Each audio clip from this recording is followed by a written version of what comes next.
Hello, everyone.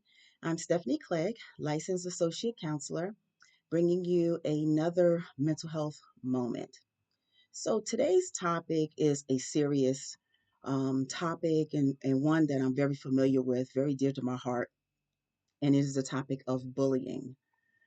Um, the majority of the kids that are being referred for counseling, there's always a sentence in there somewhere that says the kid is being bullied or has been bullied, and then their behavior says have escalated as a result of being bullied.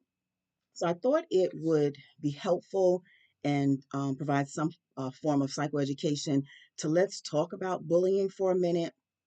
And I want to start off by talking about the Anti-Bullying Bill of Rights Act, right? So that's a piece of legislation, also known as Chapter 122, that provides the parameters for school districts around bullying. It's legislation to protect kids from HIB in public schools. HIB, you may hear that terminology in schools or from your school districts, which stands for harassment, intimidation, and bullying. So they no longer just call it bullying. You'll hear more the term HIB being mentioned because it encompasses things like harassment, right? You're just harassing someone, or if you're intimidating, threatening someone, as well as bullying. So let's look at this anti-bullying act, and let's just see what it includes. So, and I know this from working with, like I said, different various kids who are in counseling due to bullying. So the school districts must appoint an anti-bullying specialist, or your school may call it a HIB specialist, and a school safety team to address HIB at each school, as well as a district-wide anti-bully coordinator. So there's three things that should be in your school and within your district. There should be an anti-bullying specialist or an HIB specialist. The school should have a school safety team, and then there should also be a district-wide anti-bullying coordinator. So this act includes off school ground coverage as well.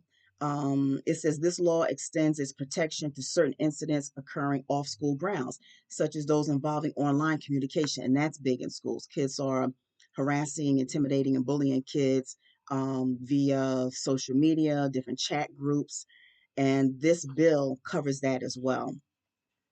Um, it also has a retaliation prevention piece to it, which means that there can't be any retaliation or reprisal against anyone who reports HIB. It's designed to provide support to students and provide them with intervention services like counseling, peer support groups, um, and may also implement different districts. School districts may have school or class based anti bullying programs.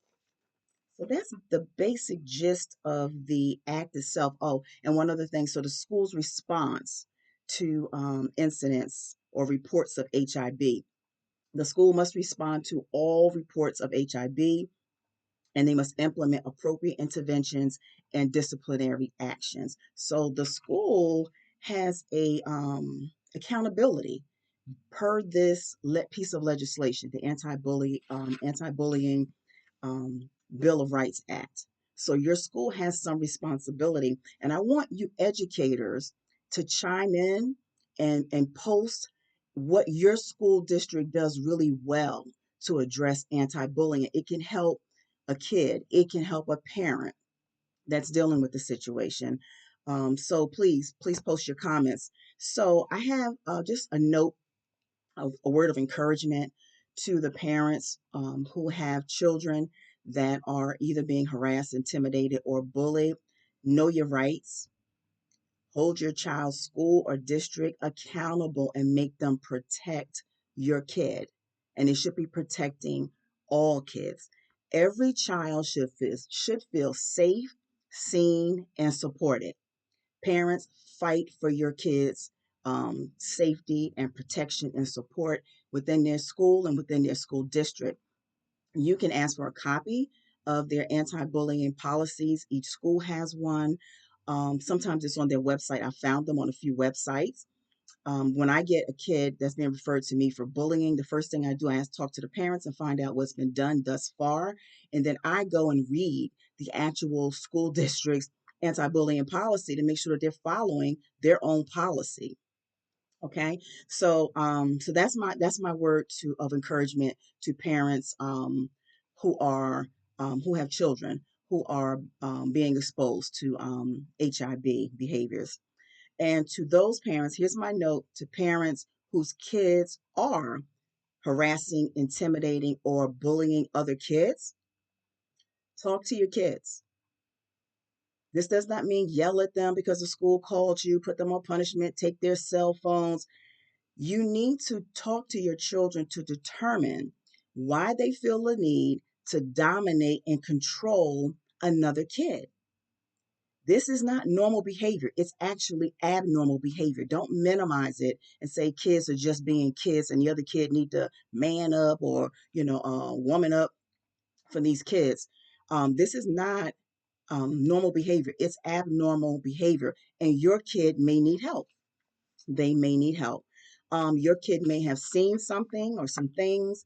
They may have been exposed to things that they can't really deal with. They may have experienced some things that left a negative impact on them. Kids don't often say what they see and what they feel, but it will be manifested in their behavior. And 9 times out of 10, they're going to direct it outwardly towards someone else, which is, what we're seeing in bullying. They're taking it out on other kids. So parents, if you get that call that your child is the one that's harassing, intimidating, or bullying another kid, talk to your kids, please. Talk to your kids and get them the help that they need. They may just need a mentor, big brother, big sister program. They may need counseling, individual counseling services. They may need, if it's a boy and he doesn't really have like a father figure in his life, he may need that family father figure, an uncle, a grandfather, a coach from a team to kind of talk them through and let them feel safe enough to confide in them and tell them what's going on, or how to be a man, right? How to be a man. If it's a girl, maybe they need a sister figure, like a big sister figure. Maybe they need that auntie.